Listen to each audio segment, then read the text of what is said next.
Olá, pessoal, tudo bem com vocês? Hoje nós vamos continuar nosso estudo sobre isomeria constitucional e estereoisomeria. No primeiro vídeo, nós estudamos a isomeria de cadeia e a isomeria de posição. Nós agora vamos estudar a isomeria de função. Então, esse tipo de isomeria é quando um isômero ele se diferencia no grupo funcional. Então, um isômero é álcool, outro é éter, um é cetona, outro é aldeído, amida, etc. Vejamos alguns exemplos. Tem a mesma fórmula molecular, no caso aqui é o C4H8O, mas eles têm propriedades químicas diferentes. Então, nós temos um aldeído, o butanal, nós temos uma acetona, que é a butanona, e nós temos um álcool, que é o 3-butenol 2. Outros isômeros de função, outros exemplos. Então, nós temos um aldeído e um éter, um aldeído e uma acetona, um aldeído e um ácido carboxílico.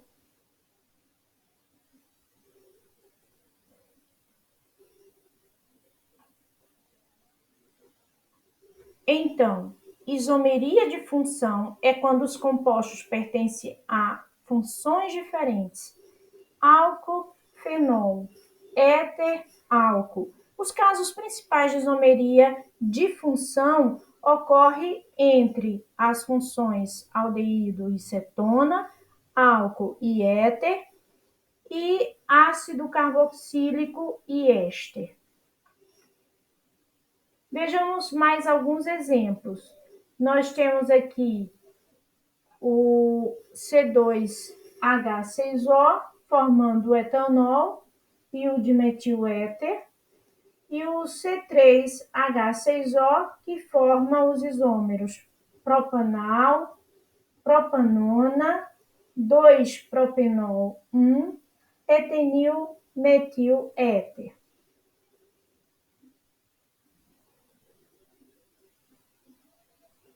Agora, nós vamos estudar a isomeria constitucional ou isomeria plana, chamada compensação ou metameria. É um tipo especial em que os compostos se diferem quanto à posição do heteroátomo.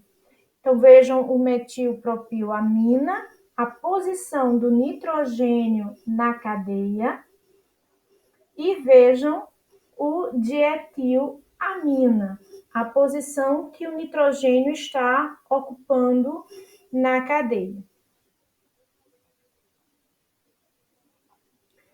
Agora, um tipo de isomeria que nós chamamos isomeria dinâmica, que é a tautomeria, porque ela só acontece na fase líquida. Dissolvendo o etanol em água, verifica-se que parte desse aldeído se converte em enol, estabelecendo um equilíbrio dinâmico entre aldeído e enol, aldo-enólico.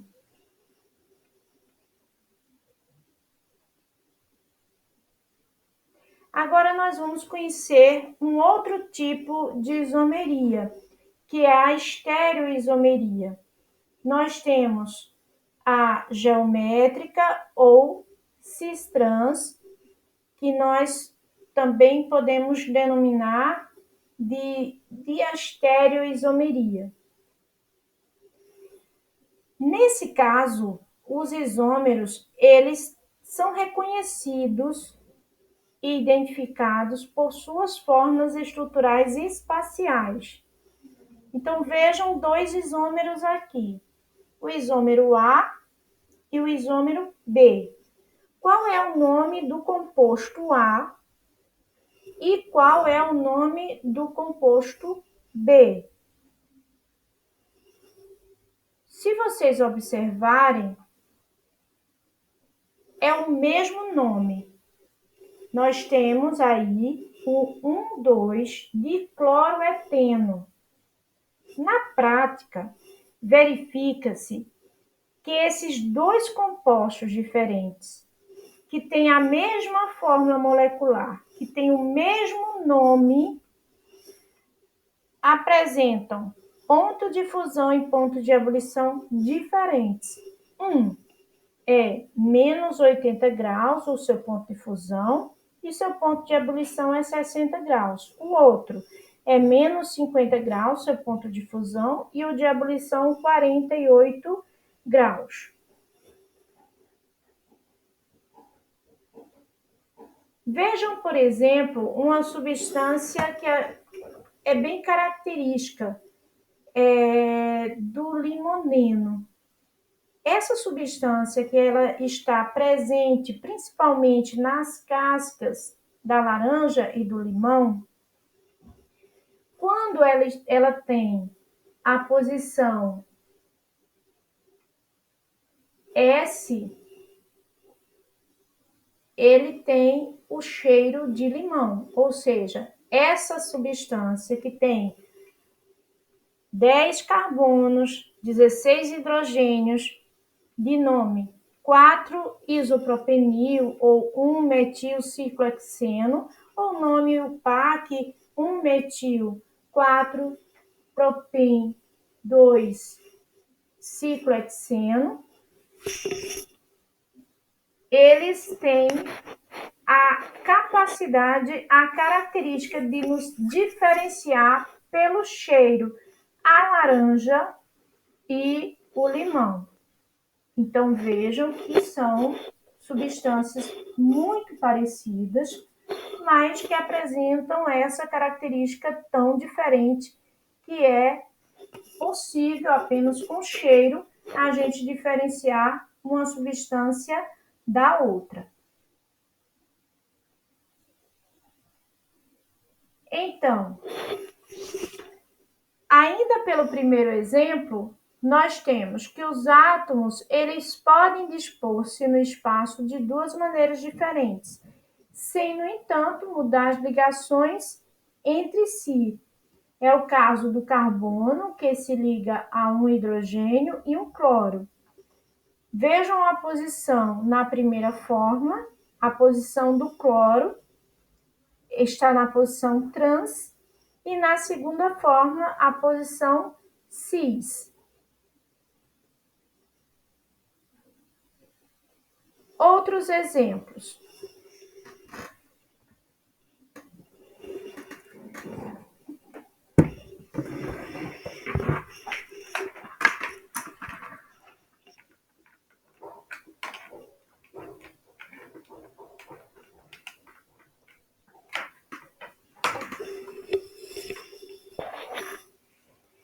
Nesse caso, a gente tem o ácido butenodioico na posição cis, também conhecido como ácido maleico, e o ácido butenodioico na posição trans, que é o ácido fumárico. E nós temos o cis 1,2-dicloro-ciclopropano e o trans 1,2-dicloro-ciclopropano. As condições para ocorrerem isômeros geométricos é que o radical 1 seja diferente do radical 2 e o radical 3 seja diferente do radical 4. Vemos alguns exemplos do 11-cis-retinal e o trans-retinal.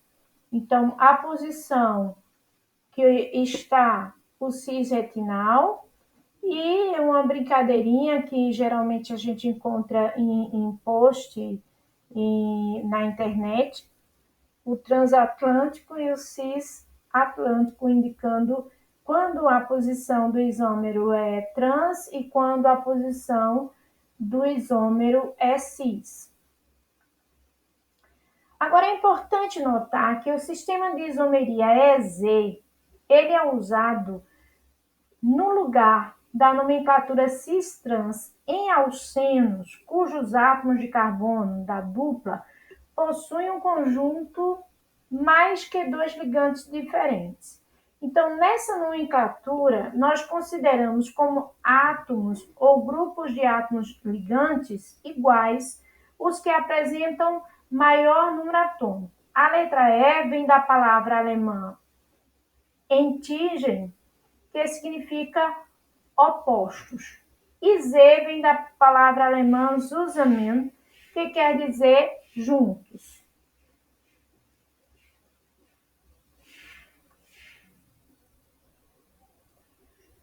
Agora, a isomeria óptica ou os chamados enantiômeros.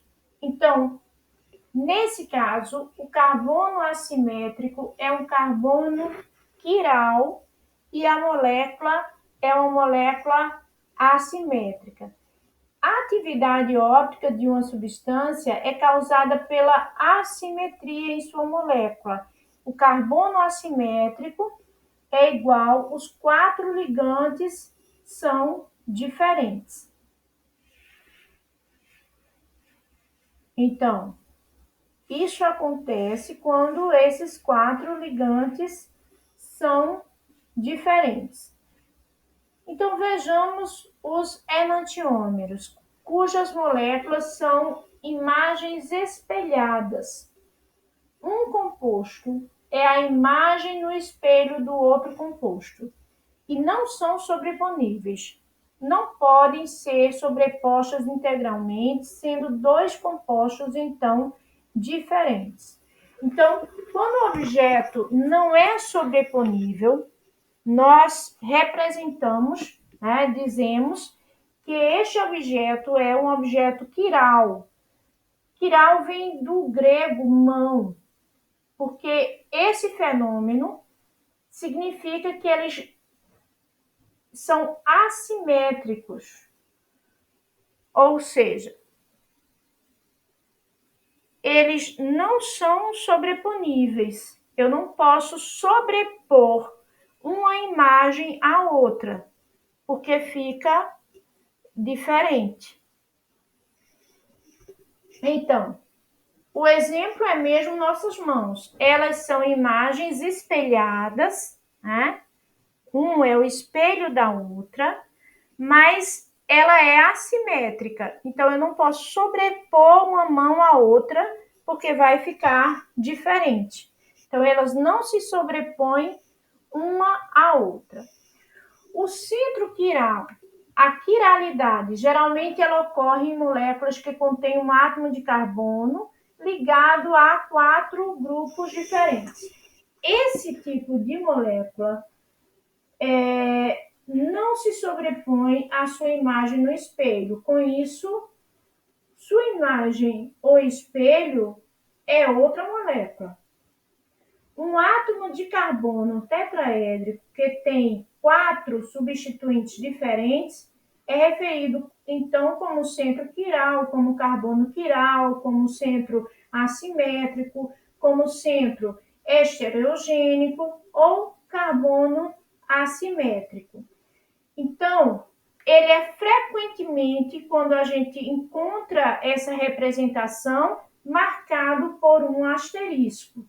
Então, veja bem a marcação aqui do 4-octanol. Observar a presença de um centro estereogênico é, na maioria dos casos, uma maneira rápida de nós determinarmos a quiralidade. Então, vejam moléculas com dois carbonos assimétricos.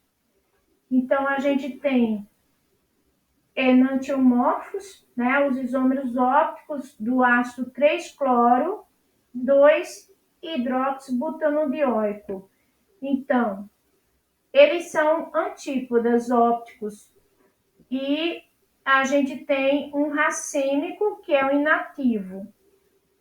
E no nosso próximo encontro, na nossa próxima aula, nós vamos falar dos inativos. Desse